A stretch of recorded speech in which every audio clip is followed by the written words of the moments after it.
So I shared previously that when I started my licensing agency over 20 years ago, I had the good fortune of working with two rock star interior designers, and I didn't mention names, but I've been getting questions and I figured I would share one of them here. So one of my first brands that I ever represented was this guy, the interior designer Nate Berkus. Perhaps you recognize him. He has his own interior design firm in Chicago. He was a regular design guru on the Oprah Winfrey Show, and he has since gone on to have so many different shows on television that it's been impossible for me to even track or count. And the story of how we connected is kind of like a simple tale of, you never know what is going to happen if you just pick up the phone and make that very bold, cold phone call.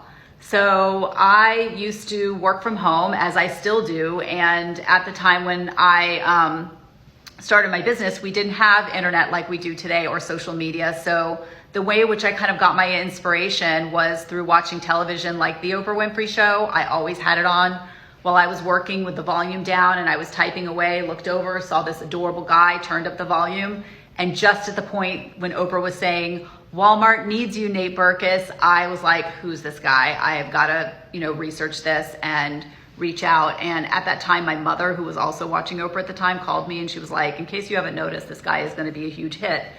And so I picked up the phone and I just made that call, and call it lucky girl syndrome, call it chutzpah, call it whatever you want.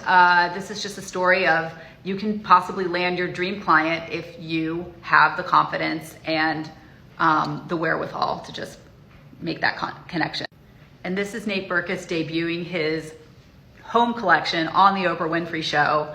And what's interesting about this is that when I first connected with Nate, he said, "Yes, I have always wanted to do products. I'd really love to do a line of candles." And my thought was like, well, you're going to be doing a hell of a lot more than candles. And we did. We set out to pitch a variety of different retailers, and we really kind of had a meeting of the minds with Linens and Things. At the time, they were a competitor to Bed Bath & Beyond, and they wanted to do an entire shop within shop of Nate Berkus home.